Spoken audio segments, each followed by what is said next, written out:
नमस्कार। ज्योतिष शास्त्र में श्रद्धा और विश्वास रखने वाले सभी जातकों का पारलौकिक जगत चैनल में बहुत बहुत स्वागत है। महाबली राहु किसका करेंगे राज तिलक, ऐसा मैंने वीडियो के थंबनेल में लिखा है। और क्यों लिखा है? क्योंकि राहु 22 नवंबर 2022 से 16 मार्च 2023 के बीच महाबली हो रहे हैं, अर्थात अंश बल के आधार पर अत्यंत मजबूत स्थिति में होंगे। और ज्योतिष शास्त्र की भाषा में कहा जाए तो अंश बल के आधार पर युवावस्था में प्रवेश करेंगे। कोई भी ग्रह युवा तब होता है जब उसका अंश बल 12 डिग्री से 18 डिग्री के बीच हो। जब किसी भी ग्रह का अंश बल 12 डिग्री से 18 डिग्री के बीच होता है तो वह ग्रह फुल्ली एक्टिव होता है और अपना पूरा फल देने में सक्षम होता है। अब राहु केतु तो हमेशा वक्री अवस्था में गोचर करते हैं। आज से 6 माह पूर्व मैंने एक वीडियो बनाया था जिसके थंबनेल में मैंने लिखा था राहु केतु मृत्यु। क्यों लिखा था? क्योंकि उस समय राहु केतु का अंश बल 30 डिग्री था और वो लगभग निष्क्रिय अवस्था में थे। लेकिन धीरे धीरे राहु केतु का अंश बल 30 डिग्री से घटना शुरू हुआ और जैसे ही राहु का अंश बल 18 डिग्री होगा, राहु युवावस्था में प्रवेश कर जाएंगे और अंश बल 12 डिग्री रहने तक युवा रहेंगे। तो क्या करेंगे युवा राहु? क्योंकि राहु को तो सर्वाधिक पाप ग्रह की संज्ञा दी गई है ज्योतिष शास्त्र में। इसी का विश्लेषण करेंगे इस वीडियो में। हालांकि ये वीडियो मैं थोड़ा पहले अपलोड कर रहा हूँ, लेकिन राहु का उपाय करने के लिए इतना समय भी कम है। एक बात मैं अपने हर वीडियो में कहता हूँ, वो ये कि जब आपके जीवन में किसी ग्रह की महादशा, अंतर्दशा, प्रति अंतर्दशा गतिमान हो, उस समय वो ग्रह फुल्ली एक्टिव होता है और उस ग्रह के पूरे फल आपको प्राप्त होते हैं।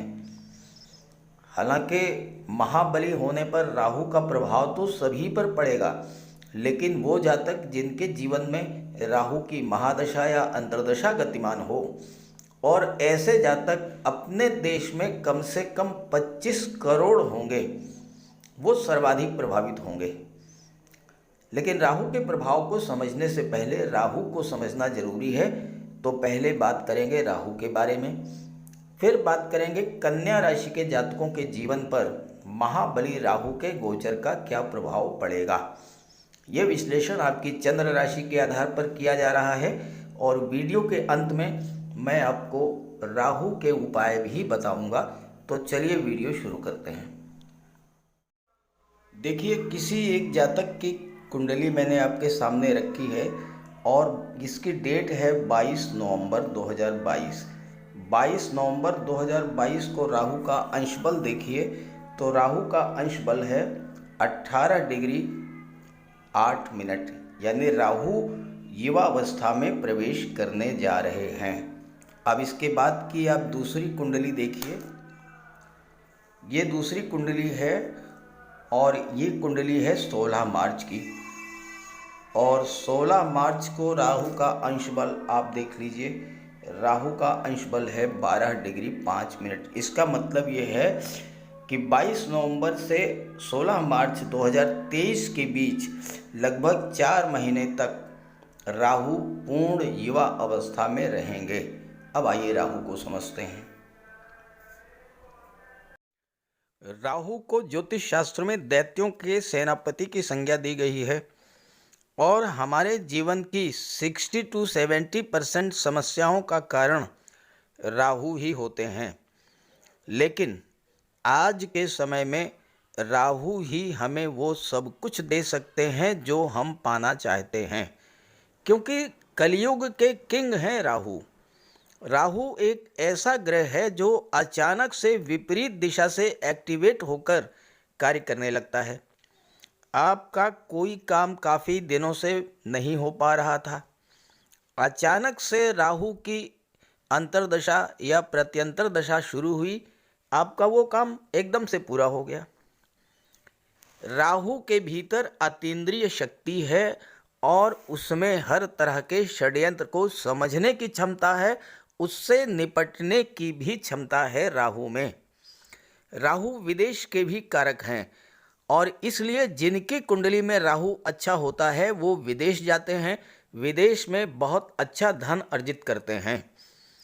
आज की डेट में राहु, केतु, शनि और मंगल जिन्हें पाप ग्रह की संज्ञा दी गई है, वही हमें जीवन में ऊपर उठाते हैं, धन वैभव देते हैं, मान सम्मान देते हैं और हर तरह का सुख भी देते हैं।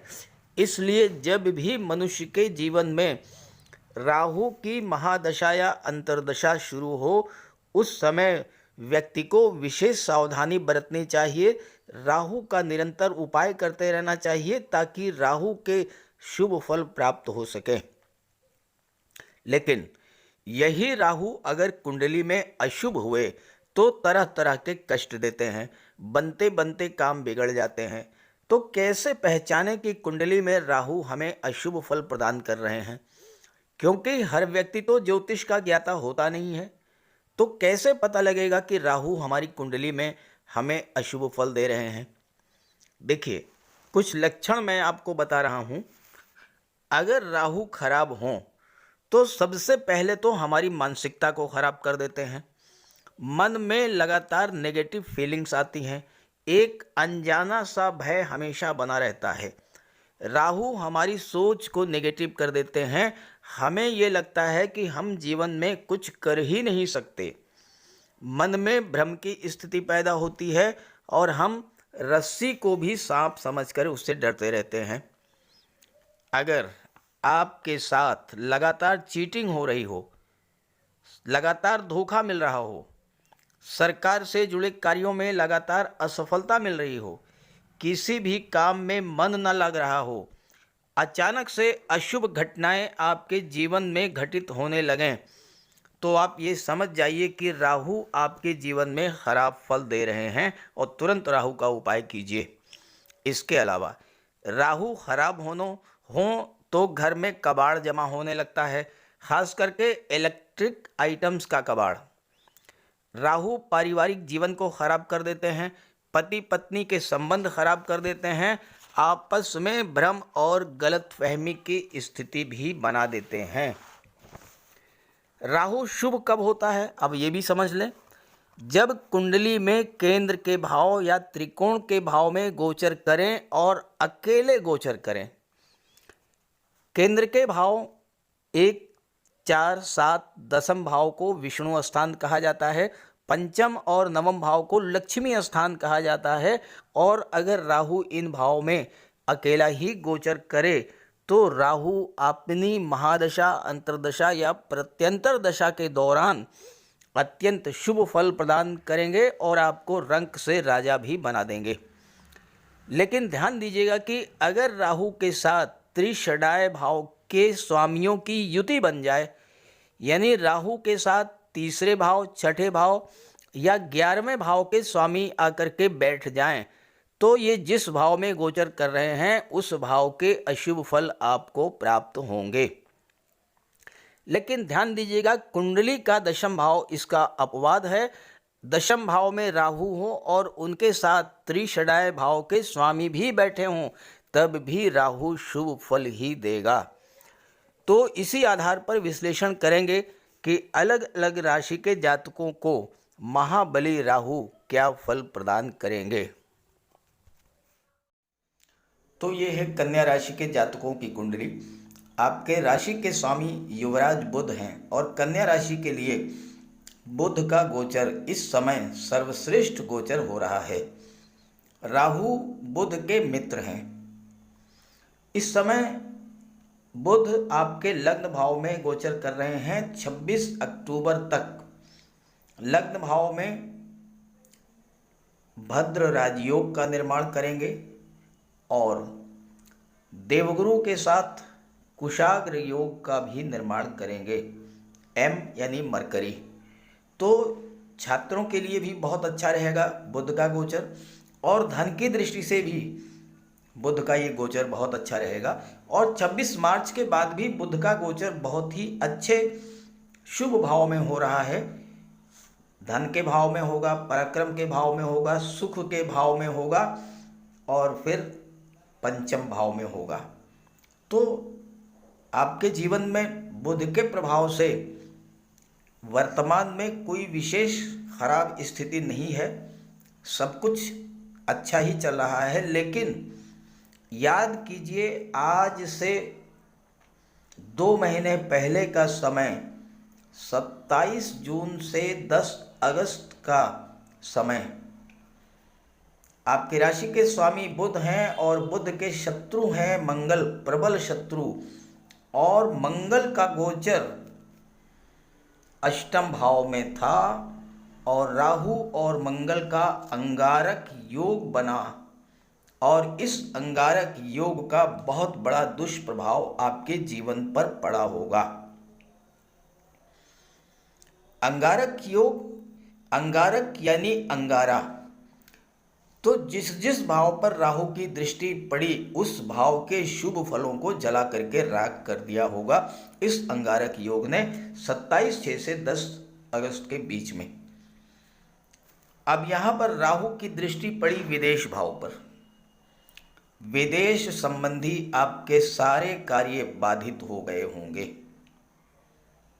विदेश से पैसा आता था वो रुक गया होगा, विदेशी व्यापार में रुकावट आई होगी, कोई बिजनेस डील करना चाहते थे नहीं हो पाई होगी, उच्च शिक्षा के लिए विदेश जाना चाहते थे वो अभी नहीं हो पाया होगा। और 12वां भाव अस्पताल का होता है। लग्न के स्वामी बुध राहु से प्रभावित हुए।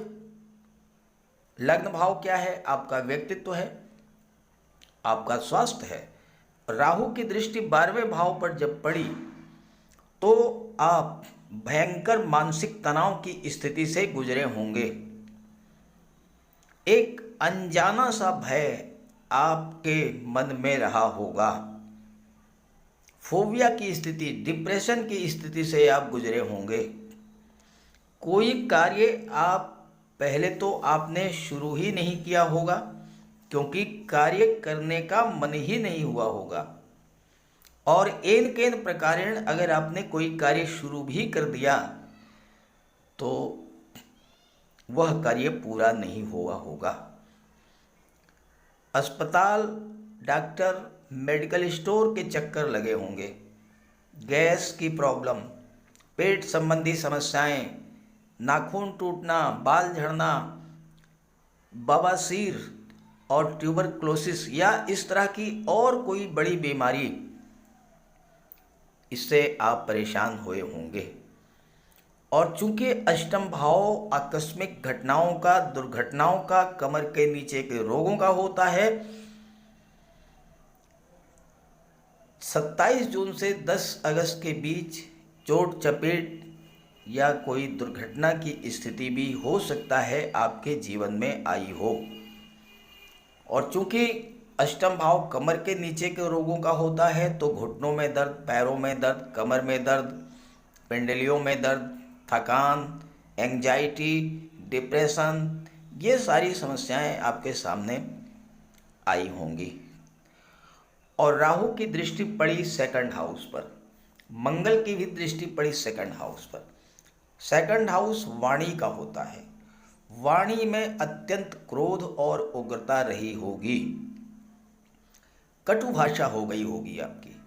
राहु के प्रभाव से क्रोध इतना ज़्यादा आया होगा कि आप नियंत्रण के बाहर हो गए होंगे, आपा खो बैठे होंगे, और स्थिति ये बनी होगी कि परिवार में बिखराव की स्थिति, कार्यस्थल पर बिला वजह का तनाव, पति पत्नी के बीच में झगड़े, लव रिलेशंस में खटास, पार्टनरशिप में शक, सुबह संदेह की स्थिति, यह सब आपके साथ हुआ होगा। सेकंड हाउस धन के संचय का होता है, तो जब धन ही नहीं आएगा तो संचय कहाँ से होगा? धन के आगम को सर्वाधिक प्रभावित किया होगा राहु और मंगल ने मिल करके। अंगारक योग के बनने से सबसे बड़ा प्रभाव आपकी आर्थिक स्थिति पर पड़ा होगा। धन का आगम बिल्कुल बंद हो गया होगा। और राहु की दृष्टि पड़ी चतुर्थ भाव पर, भौतिक सुखों का होता है, माता का होता है। तो माता के स्वास्थ्य में कमी आई होगी या फिर माता से आपके संबंध खराब हुए होंगे। मातृभूमि छोड़नी पड़ी होगी, विदेश जाना पड़ा होगा। लेकिन ये समय ऐसा था कि विदेश जाने पर भी आपको लाभ नहीं हुआ होगा। चाचा ताऊ से, चचेरे भाई बहनों से, मित्रों से, पड़ोसियों से कोई ना कोई विवाद जरूर हुआ होगा। और छात्रों के लिए भी ये समय अच्छा नहीं रहा होगा, क्योंकि राहु के मित्र हैं शनि। शनि बैठे हैं पंचम भाव में, और शनि 27 जून से 10 अगस्त के बीच में वक्री थे। और वक्री शनि की सीधी दृष्टि पड़ रही थी 11वें भाव पर, लाभ के भाव पर। तो हर तरह का लाभ आपका प्रभावित हुआ होगा। दाम्पत्य सुखों में भी कमी आई होगी। धन का आगम तो बिल्कुल ही बंद हो गया होगा। तो अगर ऐसा कुछ आपके साथ हुआ हो, हालांकि सबके साथ ऐसा नहीं हुआ होगा, लेकिन ज़्यादातर लोगों के साथ कुछ ऐसा ही हुआ होगा। और अगर ऐसा हुआ हो तो कमेंट करके ज़रूर बताइएगा। किसी भी ग्रह के फल का विश्लेषण करने के लिए पहले ये देखना ज़रूरी होता है कि वो ग्रह अकेले गोचर कर रहा है या त्रिषडाय भाव के स्वामियों के साथ। जैसा मैंने शुरू में आपको बताया है कि अगर त्रिषडाय भाव के स्वामी के साथ राहु का गोचर हो तो अत्यंत अशुभ फल प्रदान करता है। अब देखिए, तीसरे भाव के स्वामी कौन है? मंगल। यहाँ 8 लिखा है। 8 का मतलब वृश्चिक राशि। वृश्चिक राशि के स्वामी होते हैं मंगल। 22 नवंबर से 16 मार्च तक मंगल का राहु से कोई संबंध नहीं बनेगा।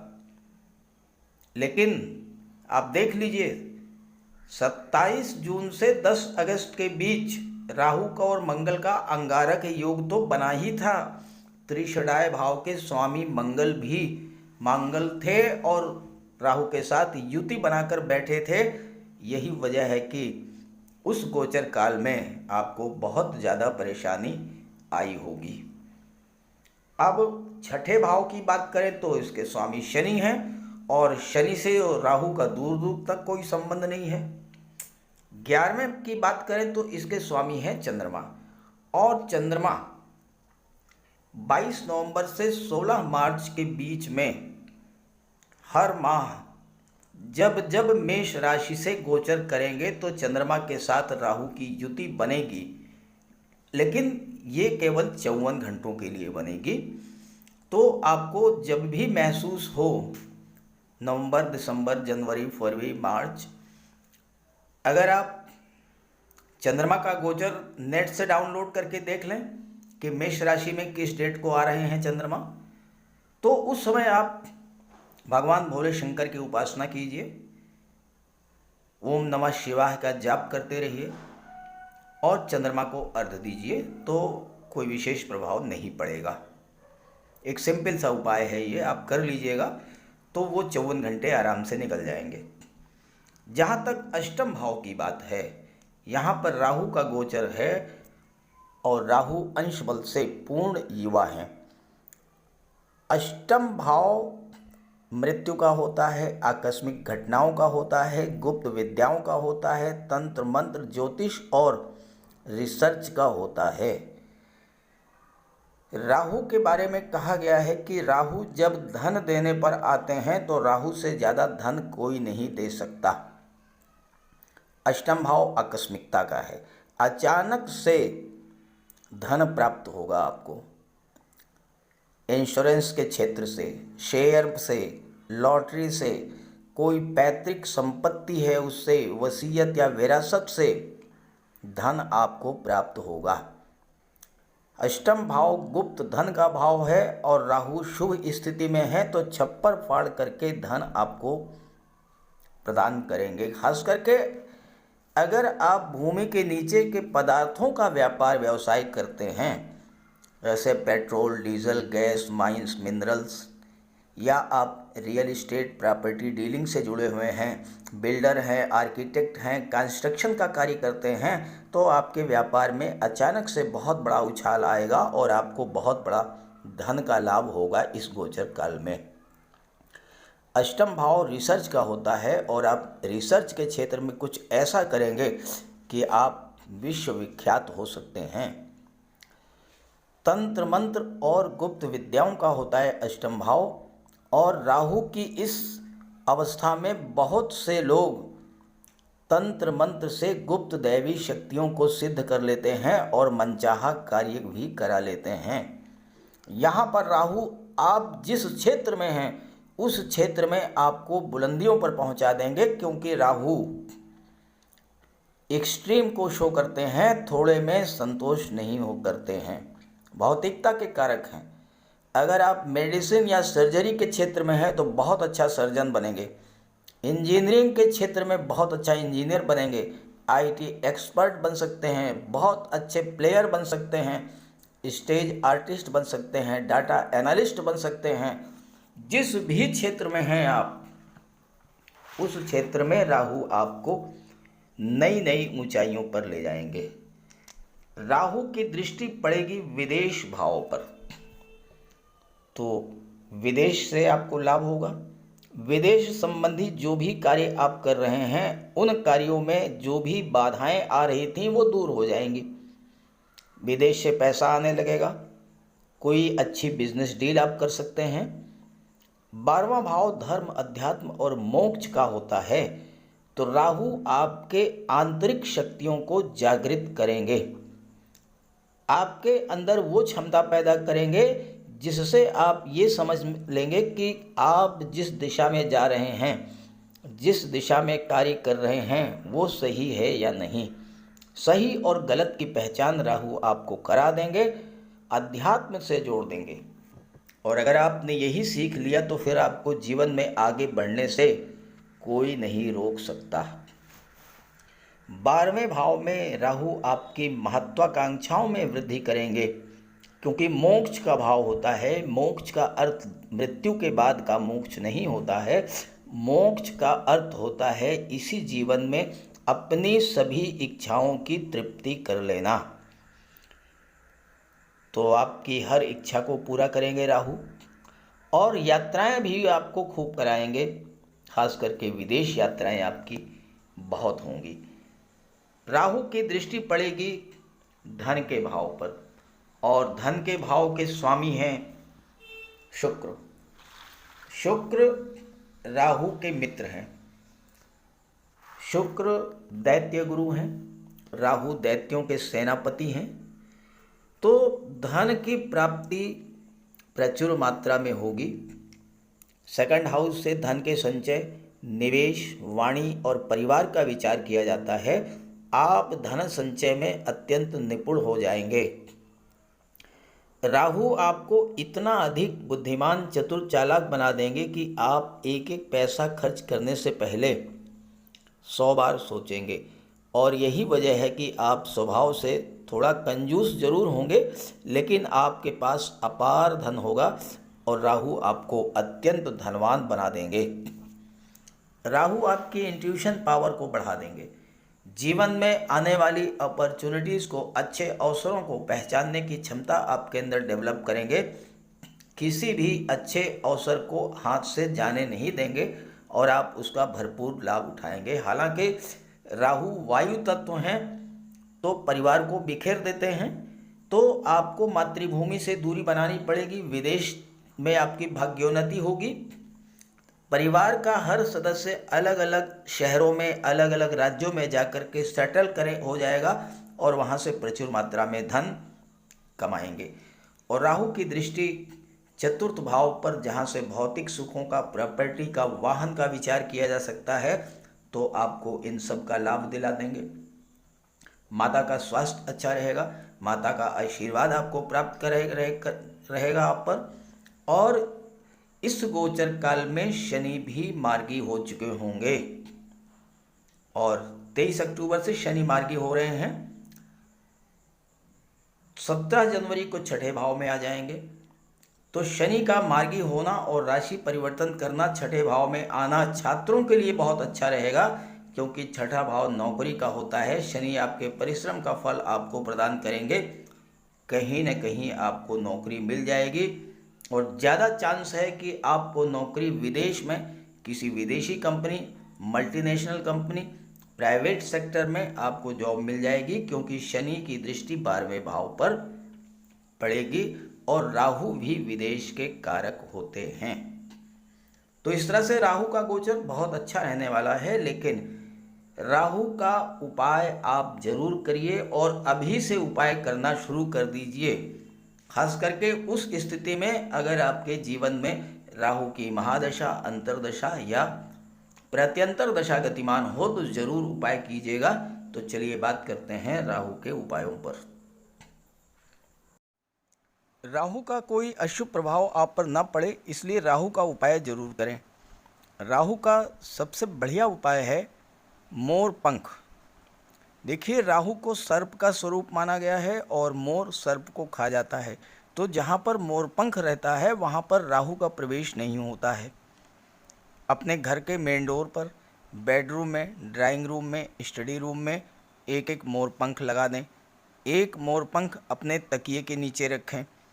जहाँ पर आप कार्य करते हैं ऑफिस में, वहाँ भी मोर पंख आप रखें और अपने बैग में एक मोर पंख ज़रूर रखें और एक सुरमे की डिबिया, ये दो चीज़ें अपने बैग में हमेशा रखें।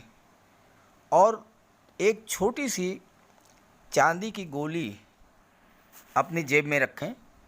इससे राहु और बुध दोनों का उपाय हो जाता है।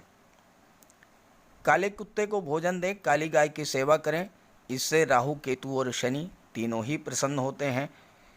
कुष्ठ आश्रम में जाकर के या दिव्यांगों को भोजन का दान दें और एक नारियल शनिवार के दिन अंधेरा होने पर अपने सिर के एंटी क्लॉकवाइज 7 बार घुमा करके नदी में बहा दें। दुर्गा माता का आशीर्वाद प्राप्त करें, दुर्गा चालीसा का पाठ करें। सोमवार के दिन शिवलिंग पर अभिषेक करें। सफ़ेद चंदन का टीका लगाएं और एक सफ़ेद चंदन का टुकड़ा अपने पास रखें। घर में कपूर की धूनी दें। ये छोटे छोटे से उपाय हैं। अगर आप इन उपायों को करते हैं तो निश्चित रूप से राहु के सभी शुभ फल आपको प्राप्त होंगे। तो उपाय ज़रूर कीजिएगा, लाभ मिलेगा। और जब लाभ हो तो कमेंट करके बताइएगा और ये वीडियो अपने साथियों को, अपने मित्रों को भी शेयर कर दीजिएगा। नमस्कार।